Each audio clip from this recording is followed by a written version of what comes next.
Hello, welcome to P4S। तो आज हम जिस टॉपिक के बारे में पढ़ने वाले हैं वो है आपका राज्यसभा। तो राज्यसभा को समझते हैं हम।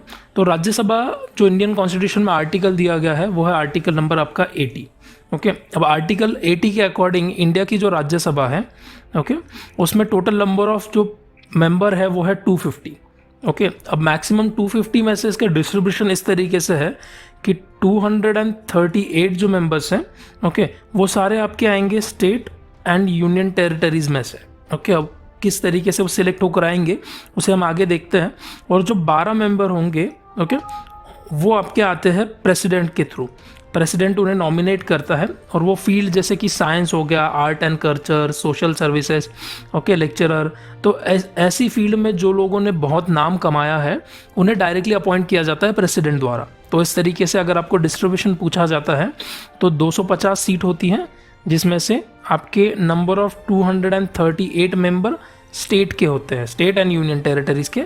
और पिछली बार कई बार ऐसे सवाल पूछे गए हैं कि कितने मेंबर होते हैं जो नॉमिनेट किए जाते हैं, और राज्यसभा में जो मेंबर्स नॉमिनेट होते हैं उन्हें कौन नॉमिनेट करता है। तो नॉमिनेट करता है, हमेशा याद रखना कि प्रेसिडेंट नॉमिनेट करता है। ओके, अब यहाँ पर अगर देखा जाए तो जितने हमारे स्टेट है उन स्टेट में से सबसे ज़्यादा मेंबर जो होते हैं वो उत्तर प्रदेश से आते हैं। ओके, अब उत्तर प्रदेश से आते हैं क्योंकि उत्तर प्रदेश की जो पॉपुलेशन है वो भी ज़्यादा है। उसके बाद अगर आपको सीक्वेंस याद रखना है, उत्तर प्रदेश, यूपी, उसके बाद में फिर महाराष्ट्र, उसके बाद आपका आ जाता है तमिलनाडु, और उसके बाद में आपका वेस्ट बंगाल एंड देन बिहार। ठीक है, तो ये सीक्वेंस भी कई बार पूछी गई है कि राज्यसभा में जो मेंबर है उनमें से सबसे ज़्यादा मेंबर्स का सीक्वेंस लगाइए ऊपर से लेकर नीचे तक या फिर नीचे से ऊपर की तरफ। तो इस तरीके से सवाल आते हैं, आप इसे देख सकते हो। तो इसमें हमने बेसिकली यह स्ट्रक्चर समझ लिया कि कितने मेंबर्स होते हैं राज्यसभा में। ओके, उन्हें किस आर्टिकल के थ्रू राज्यसभा में हम अपॉइंट करते हैं। ओके, और यहाँ पर एक मेन बात है कि जितनी भी यूनियन टेरिटरीज है इंडिया में, अंडमान निकोबार, दीव दमन, वो सब मिला के, उनमें से सिर्फ 3 ऐसी यूनियन टेरिटरीज हैं जिनके मेंबर्स राज्यसभा में हैं। सो सबसे पहला आपका जम्मू एंड कश्मीर, जो पहले स्टेट था पर उसके बाद उसे यूनियन टेरिटरी बना दिया गया, देन दिल्ली, और उसके बाद में पौंडुचेरी। तो इन 3 ही ऐसे यूनियन स्टेट्स हैं, यूनियन टेरिटरीज है, जिनके मेंबर्स राज्यसभा में प्रेजेंट होते हैं। ओके, तो टोटल नंबर कितना हो गया? 250। ओके, उसके बाद हम समझते हैं कि इसके आगे के पॉइंट्स क्या हैं। तो जैसे अब हम आ जाते हैं एलिजिबिलिटी पे। ठीक है, ये आपका सेक्शन 84 में दिया गया है। हम जब आगे सीरीज लाएंगे ही जहाँ पर आपका आर्टिकल 1 से लेकर आर्टिकल 394 तक सारे आर्टिकल आपके एक्सप्लेन किए जाएंगे। ओके, बट अभी पहले हम टॉपिक वाइज जा रहे हैं तो टॉपिक वाइज समझ लेते हैं। तो राज्यसभा में जो मेंबर होते हैं इनका एलिजिबिलिटी का क्राइटेरिया जो दिया गया है आर्टिकल 84 में दिया गया है। तो उसका सबसे पहला क्राइटेरिया क्या कहता है कि उनका एज एटलीस्ट 30 होना चाहिए। और जो पॉइंट्स मैं कवर करवाने की कोशिश कर रहा हूँ उन सभी पॉइंट्स पर ऑलरेडी क्वेश्चन आ चुके हैं। यहाँ पर कौन सा आर्टिकल है उस पर क्वेश्चन आए हैं, एज क्या होती है उसके ऊपर क्वेश्चन आए हैं। ठीक है, तो यहाँ तक हमने समझा कि उनका आर्टिकल क्या था, उनकी एज क्या होनी चाहिए।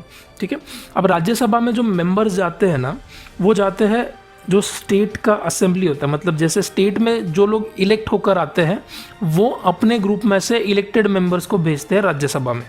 ओके, एंड जो यूनियन टेरिटरी की बात आ जाती है उस वक्त पे पार्लियामेंट को ये राइट होता है कि वो डिसाइड कर सकते हैं मेंबर्स को।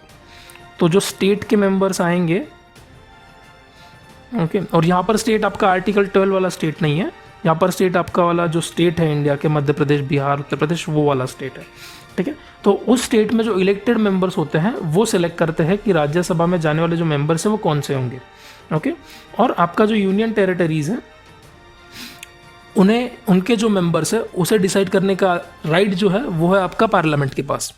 ओके, राज्यसभा का जो टेन्योर होता है वो 6 ईयर का होता है, ये मैंडेटरी, आप इसे याद रख सकते हो। हर जिसे भी मैंने बोल्ड और हाईलाइट किया हुआ है वहाँ पर क्वेश्चंस हर साल आते हैं और वही रिपीटेड क्वेश्चन आते हैं। ठीक है, तो 6 साल का टेन्योर पीरियड होता है।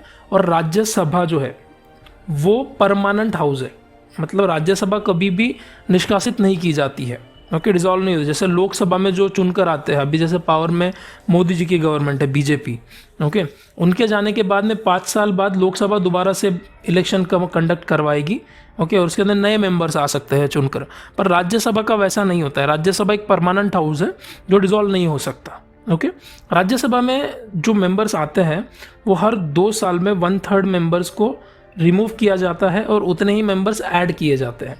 तो जैसे फॉर एग्जांपल के लिए अगर हम ले लेते हैं कि 30 मेंबर अगर है, ठीक है, तो 30 मेंबर में से हर 2 साल बाद आपके 10 मेंबर्स को रिमूव किया जाएगा और उसमें 10 मेंबर्स को ऐड किया जाएगा हर 2 साल में। तो यहाँ पर भी सवाल पूछा गया कितने साल बाद मेंबर्स ऐड होते हैं, कितने मेंबर्स ऐड होते हैं, ठीक है, परमानेंट है या नहीं है, ठीक है। तो इन बातों को आपको समझना होगा। उसके बाद हम समझते हैं कि राज्यसभा में अगर 1/10 लोग अगर प्रेजेंट नहीं हुए तो जो स्पीकर ऑफ राज्यसभा होता है, ओके, वो उसे टेम्पररी डिसॉल्व करता है कि अभी यहाँ पर अभी अधिवेशन नहीं होगा या डिस्कशन नहीं होगा, ठीक है। तो ये बात होती है कि यहाँ पर भी क्वेश्चन आया है कि कितने % मेंबर्स मिनिमम होने चाहिए राज्यसभा का अधिवेशन लेने के लिए, तो उसका आंसर है आपका 1/10 मेंबर्स तो हमेशा होने ही चाहिए, ठीक है।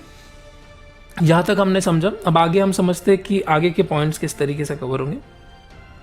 अब यहाँ पर हम समझेंगे कि स्पीकर ऑफ राज्यसभा क्या होता है। आर्टिकल नंबर 89 वाइस प्रेसिडेंट को राज्यसभा का स्पीकर बनाता है डायरेक्टली, ठीक है। तो हम समझ सकते हैं कि राज्यसभा अपना स्पीकर चुनती नहीं है। स्पीकर को इलेक्ट करने का राइट जो होता है राज्यसभा के पास नहीं होता है। जो इंडिया का वाइस प्रेसिडेंट होगा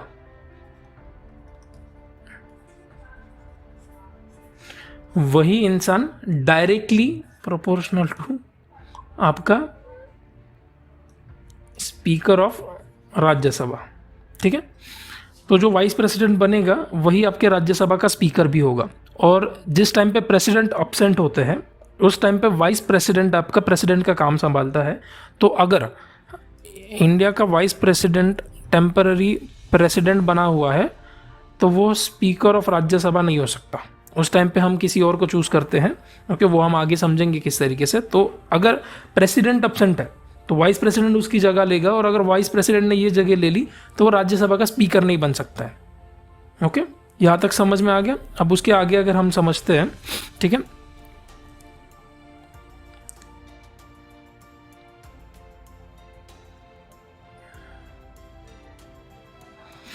ठीक है। और इसके अगर हम समझते हैं जैसे कि अभी डायरेक्टली अगर कोई वाइस प्रेसिडेंट है इंडिया का तो वो स्पीकर ऑफ लोकसभा बन जाता है, राज्यसभा बन जाता है। तो अगर उसे अपने इस पद से निकाल दिया जाता है या वो रिमूव हो जाता है, किसी रीज़न से रिटायर हो जाता है, तो उसका अपने आप ये पद भी चला जाता है, ठीक है। उसके बाद हम एक समझते हैं कि अगर राज्यसभा में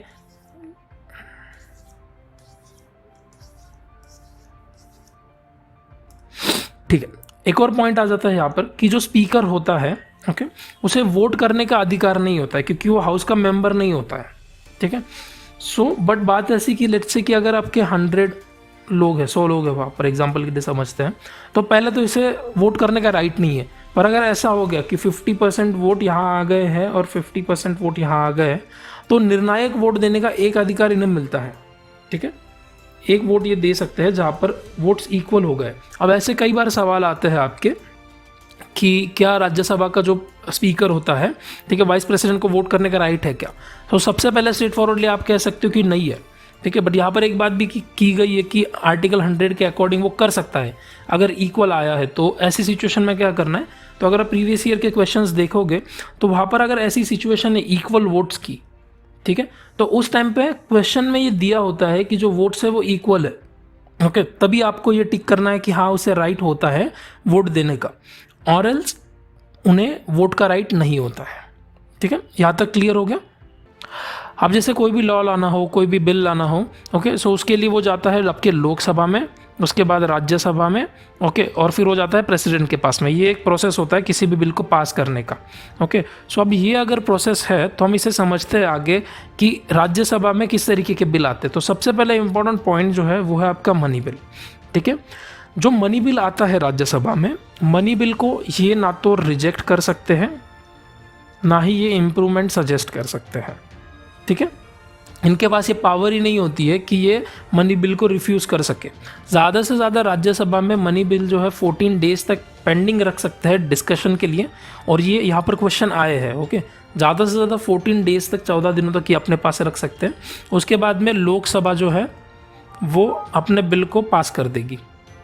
ठीक है, लोकसभा को ये राइट होता है कि वो राज्यसभा का कोई कंसर्न आए ना आए वो अपने बिल को पास कर सकते हैं। ठीक है, तो ये हो गया मनी बिल के रिगार्डिंग कि 14 डेज तक वो रख सकते हैं, रिफ्यूज़ करने का पावर नहीं होता उनके पास में। सेकेंड थिंग आ जाते हैं जनरल बिल में। ठीक है, आगे हम जब बिल समझेंगे कि कितने तरीके के होते हैं तब मैं आपको सब कुछ एक्सप्लेन करूंगा, बट हम समझ लेते हैं यहाँ पे फिलहाल में कि मनी बिल पैसे से रिलेटेड होता है। ओके, मनी बिल और एक जनरल बिल आ जाता है। तो जनरल बिल का कैसा होता है कि यहाँ पर वो इम्प्रूवमेंट भी सजेस्ट कर सकते हैं और वो रिजेक्ट भी कर सकते हैं अपने एंड से, ये राइट उनके पास होता है। या फिर यहाँ पर जैसे मनी बिल को रोकने का मैक्सिमम टाइमलाइन 14 डेज का था, यहाँ पर जनरल बिल के टाइम पे उन्हें ये 6 मंथ्स का मिल जाता है। 6 मंथ का पीरियड होता है उनके पास, 6 मंथ्स के लिए वो बिल को होल्ड करके रख सकते हैं। ओके, और एक और पॉइंट आता है, हम आगे समझते हैं कि आर्टिकल नंबर 67B कहता है। ठीक है, ये राज्यसभा के स्पीकर के रिलेटेड ये सब कुछ यहाँ पर आर्टिकल्स मैं जान रहा हूँ सीक्वेंस में नहीं आ रहे हैं, पर वो इसीलिए क्योंकि ये राज्यसभा से ओरिएंटेड है। तो फिलहाल में अगर देखा जाए तो आर्टिकल नंबर 67B कहता है कि अगर वाइस प्रेसिडेंट को अपने पद से रिमूव करना होगा तो उसका पहला ठहराव जो मांगा जाएगा, जो रखा जाएगा, वो जाएगा आपका वाला राज्यसभा में। ठीक है, क्योंकि वो किस हाउस का स्पीकर है, राज्यसभा का। तो उसके लिए हमें अगर उसे रिमूव करना होगा तो ये हमें कहाँ रखना होगा, राज्यसभा में। बेसिक सी बात है। उसके बाद एक सबसे इम्पोर्टेंट पॉइंट आ जाता है कि जो ऑल इंडिया सर्विसेज है, जैसे आपका IAS हो गया, उसके बाद में IPS हो गया, उसके अंदर IFS हो गया। ठीक है, इन्हें ऐड करना या रिमूव करना या इसमें कुछ इंप्रूवमेंट करने का जो राइट है वो सिर्फ और सिर्फ राज्यसभा के पास है। ओके, आर्टिकल 312 राज्यसभा को ये राइट देता है, ओके, कि वो अपने एंड से इम्प्रूवमेंट कर सकते हैं इसमें। ओके, जैसे कि ऑल इंडिया फॉरेस्ट सर्विस इन्होंने निकाली थी IFS 1966 में। ओके, सो जो ऑल इंडिया सर्विसेज है इनका राइट सिर्फ राज्यसभा के पास है। ओके, यहाँ तक हमने समझा। इसके ऊपर अगर आपको कोई भी सजेशंस हो, कोई क्वेश्चन हो, तो मैं PDF अपने चैनल में डिस्क्रिप्शन में दे रहा हूँ, वहाँ से आप डाउनलोड कर सकते हो। मैं कोशिश करूँगा कि इसके आगे और इन्फॉर्मेटिव वीडियोस बनाने की। अगर आपको कोई सजेशन है तो आप कमेंट में ज़रूर मेंशन कीजिए। तब तक के लिए जय हिंद।